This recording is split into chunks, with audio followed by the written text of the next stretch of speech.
کئی مہینے سے اس پروگرام میں ہم نے یہ وارننگ ریز کی ہوئی ہے کہ بنگلہ دیش کے سسٹم کے اندر، وہاں کی بیوروکریسی کے اندر، وہاں کی جو افسر شاہی ہے اس کے اندر بہت بڑی تعداد ایسے گروپس کی شامل ہے جو کہ انڈیا سے ہمدردی رکھتے ہیں، اور انہی حضرات کو ہم اس پروگرام کے اندر انڈین لابیز کہتے رہتے ہیں، اور اکثر کئی حضرات اس پہ آبجیکشن بھی کرتے رہتے ہیں کہ انڈیا سے دوستی رکھنا کوئی بری بات نہیں ہے۔ ویسے ہم بھی اس خیال کے ہیں کہ انڈیا سے دوستی رکھنا کوئی بری بات نہیں ہے، لیکن بنگلہ دیش کے مفادات کے اوپر انڈیا کے مفاد کو ترجیح دینا بری بات ہے۔ اور ہم نے یہ خبر دی تھی کہ یہ انڈین لابیز دراصل ان کرائسس کے دوران بھی بنگلہ دیش کو مشکلات کی طرف دھکیل رہے ہیں، انڈین خوشامد میں آ کر، اور انڈیا پہ ریلائی کر رہے ہیں چین کی بجائے۔ اور اس لابی نے شروع میں لاکھ بہانے بنائے کہ چین کی جو کووڈ کی ویکسین ہے اس کی ٹرائل کاسٹ ہمیں بھرنی ہے، یہ کرنا ہے، وہ کرنا ہے، اس لیے چین کی ویکسین فیزیبل نہیں ہے، انڈیا کی ویکسین لینا آسان ہے۔ لہذا ان حضرات نے 30 لاکھ ڈوزز کا اربوں ٹکا بھر کے ایک کانٹریکٹ انڈیا کو دلوایا، اس جھانسے میں آ کر کہ انڈیا ہماری مدد کرے گا۔ لیکن انڈیا نے اب ایکسپورٹ پر بین لگا دیا ہے، ویکسین ایکسپورٹ پر، اور اب ہوا یہ ہے کہ پیسے بھی ڈوبے، ویکسین کے ڈوزز بھی نہیں ملے، اور یہ جو شروعاتی چند شپمنٹس پہنچی ہیں بنگلہ دیش ویکسینز کی، اس کے بعد انڈیا نے کوئی شپمنٹ نہیں بھیجی، پیسے بھی گئے، ویکسین بھی نہیں ملی، سمے الگ سے برباد ہوا۔ اب انڈیا کا کہنا ہے کہ ہمارے ملک کے اندر کووڈ نے قیامت مچا رکھی ہے، اس لیے ہم مزید ویکسین ایکسپورٹ نہیں کریں گے، اور جس بندے نے ویکسین بنانی تھی، آدھار پونا والا، جو کہ انڈیا کے اس ادارے کا سربراہ رہا ہے جو کہ ویکسین بنا رہا ہے، وہ بندہ بھی انڈیا سے پریشر میں آ کر بھاگ گیا ہے، اتنا پریشر ہے اس کے اوپر۔ یہ ساری ڈیولپمنٹس ٹائم ٹو ٹائم ہم نے آپ کو بتائی ہوئی ہیں، اور مکمل طور پر ہم اس اسٹوری کو فالو کر رہے ہیں، کیونکہ یہ بہت ہی سیریس بات ہے، یہ بہت ہی ایک سیریس قسم کا مسئلہ ہے، اس لیے اس پہ دھیان دینا بہت ضروری ہے۔ جن جن ملکوں نے انڈیا کو کووڈ ویکسین کے آسرے پہ ایڈوانس میں پیسے دے رکھے تھے، سب کے پیسے پھنس گئے ہیں۔ بنگلہ دیش نے بھی ایڈوانس میں پیسے دے رکھے تھے، اس کے پیسے بھی پھنسے ہوئے ہیں۔ یہ پیسے روس یا چینی ویکسین لینے کے بھی کام آ سکتے تھے جو کہ انڈیا کو دیے گئے ہیں، لیکن بنگلہ دیش کی ان انڈین لابیز نے چونکہ دوستیاں نبھانی تھی انڈیا کے ساتھ، اسی لیے انہوں نے اتنے ارب ٹکا کا چونا بنگلہ دیش کو لگا دیا ہوا ہے۔ سمے، جیسے کہ ہم نے کہا کہ سمے بڑا امپورٹنٹ ہوتا ہے، سمے الگ سے برباد کیا ہوا ہے۔ یعنی لینی تو ویکسین تھی بنگلہ دیش نے انڈیا سے، الٹا اب بنگلہ دیش ہی انڈیا کو میڈیکل سپلائیز، آکسیجنز، دوائیاں اور وینٹیلیٹرز دان میں دینے لگا ہے۔ بنگلہ دیش نے انڈیا سے اسسٹنس لینی تھی، لیکن اب بنگلہ دیش انڈیا کو اسسٹنس دے رہا ہے۔ اس سچویشن کے لیے ہندی میں ایک محاورہ استعمال ہوتا ہے کہ کھایا پیا کچھ نہیں، گلاس توڑا 12 آنے، مطلب پیسے بھی پھنسے، ویکسین بھی نہ ملی، الٹا اب خود بنگلہ دیش کو میڈیکل سپلائیز اور ایکوپمنٹس دان میں دینے پڑ رہے ہیں انڈیا کو۔ لیکن اس سارے سرکس کے دوران ایک خوفناک چیز بالآخر سامنے آ ہی گئی ہے۔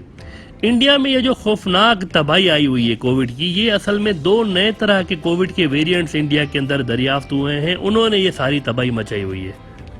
یہ 2 ویریئنٹ اب تک دنیا میں ڈسکور نہیں ہوئے تھے، یہ انڈین ویریئنٹس ہیں، یہ سب سے پہلے انڈیا کے اندر ڈسکور ہوئے ہیں۔ کچھ لوگ اس کو دیسی ویریئنٹ کہتے ہیں اور کچھ لوگ اس کو ڈبل ٹرپل میوٹنٹ ویریئنٹس کہہ رہے ہیں۔ آپ کو یاد ہوگا کہ we said that India's neighbours, especially Bangladesh اور نیپال، سب سے زیادہ ونربل ہیں اس انڈین ویریئنٹ کے لیے، کیونکہ ان ملکوں کے اندر انڈیا سے فریکوینٹلی موومنٹس ہوتی رہتی ہیں۔ اب جب انڈیا کے اندر اتنی بڑی قیامت ٹوٹ پڑی تھی کہ CNN کہہ رہا تھا کہ انڈیا کووڈ کے کیسز کم رپورٹ کر رہا ہے، 50 کروڑ وہاں پر کووڈ کے کیسز ہو چکے ہیں CNN کے مطابق، لیکن وہاں جو حکومت ہے 2 کروڑ سے زیادہ کچھ بتا رہی ہے کہ 2 کروڑ ہوئے، لیکن عالمی میڈیا جھوٹ نہیں بولتا، گودی میڈیا جھوٹ بولتا رہتا ہے، گودی سرکار جھوٹ بولتی رہتی ہے، لیکن عالمی میڈیا جھوٹ نہیں بولتا، اور عالمی میڈیا کہہ رہا ہے کہ 50 کروڑ سے زیادہ وہاں پر لوگ اس بیماری میں مبتلا ہو چکے ہیں۔ آپ اپنی اسکرین پر دیکھ سکتے ہیں، یہ دنیا کی ٹاپ کے میڈیا آؤٹ لیٹس ہیں،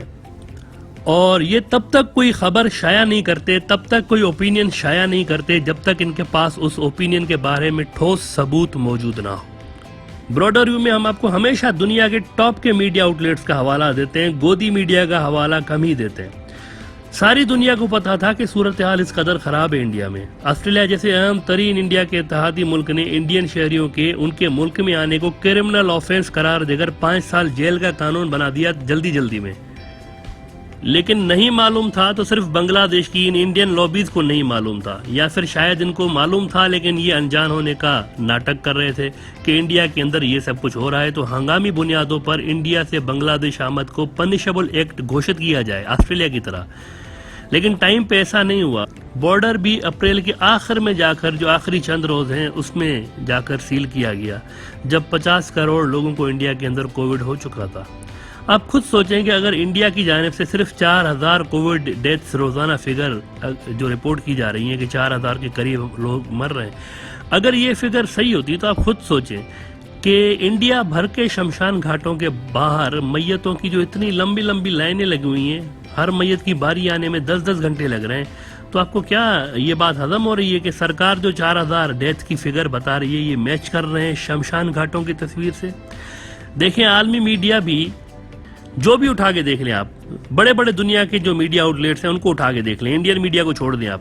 جو بھی عالمی میڈیا دیکھیں ان سب میں آپ کو یہی چیز ملے گی کہ مودی سرکار دنیا سے جھوٹ بول رہے ہیں. شمشان گھاٹوں کی جو فگر ہیں وہ اور مودی کی جو فگر ہیں وہ میچ نہیں کر رہے. یعنی یہ جو 4000 روزانہ کی ڈیتھ بتا رہے ہیں اتنے تو کسی ایک اسٹیٹ کے اندر شمشان گھاٹوں میں میتیں آ رہی ہیں، تو انڈیا غلط فگر بتا رہا ہے. لیکن پھر بھی بنگلہ دیش کے اندر چل ماحول لگا رہا. چل کریں، کوئی بڑی بات نہیں ہے، ہمارا دوست ہے، اگر ہو رہا ہے تو ہم ان کی ہیلپ کریں گے، بارڈر سیل نہیں کریں گے.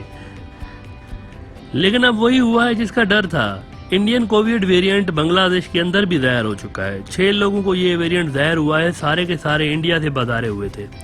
دیکھیں دوستی نبھانا کسی ملک سے اپنی جگہ، لیکن اسلام خود یہ سبق دیتا ہے کہ ہیلتھ کے معاملے میں جہاں احتیاط لازمی ہو وہاں احتیاط کرنی چاہیے تاکہ نقصان سے بچا جا سکے.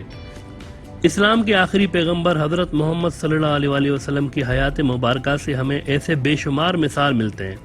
ایک بار رسول اللہ صلی اللہ علیہ وآلہ وسلم کے پاس کوڑھ کا ایک مریض آیا. کوڑھ جو ایک بڑی ہی خطرناک بیماری تھی، اس کا مریض آیا اور آپ صلی اللہ علیہ وآلہ وسلم سے عرض کی کہ میں آپ کے ہاتھ پہ بیعت کرنا چاہتا ہوں. تو رسول اللہ صلی اللہ علیہ وآلہ وسلم نے اس شخص کو چھوئے بنا فرمایا کہ ہم نے تمہاری بیعت قبول کر لی. اب یہ دیکھیں کتنا خوبصورت مثال تھا سوشل ڈسٹینسنگ کا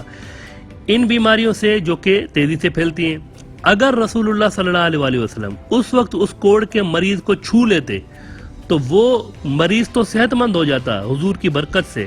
لیکن یہ ایک سنت بن جاتی کہ رسول اللہ صلی اللہ علیہ وآلہ وسلم نے سوشل ڈسٹینسنگ کے وقت سوشل ڈسٹینسنگ نہیں فرمائی، اور آج پھر ان کی امت بھی یہی طریقہ اپناتی. تو اس چیز کو مد نظر رکھتے ہوئے رسول اللہ صلی اللہ علیہ وآلہ وسلم نے اس بیماری سے سوشل ڈسٹینسنگ کا ایک پریکٹیکل نمونہ سکھا دیا. تو اس میں آج کی جنریشن کے لیے بہت گہرا سبق ہے کہ جہاں ڈسٹنس رکھنا ضروری ہو وہاں ڈسٹنس رکھیں. یہ دینی فریضہ ہے، یہ ریلیجس ڈیوٹی ہے آپ کی. لیکن بنگلہ دیش کی جانب سے سرکاری سطح پر ایسا کرنے میں دیر کر دی گئی. ہمیں یہ محسوس ہوتا ہے کہ مودی نے جو بنگلہ دیش کا دورہ فرمایا تھا 26 مارچ کو، اس کا بھی بڑا کردار ہے. بنگلہ دیش کی انڈیا سے بارڈر سیل کرنے پہ یہ جو دیر ہوئی ہے اس میں مودی کے اس دورے کا بڑا کردار ہے.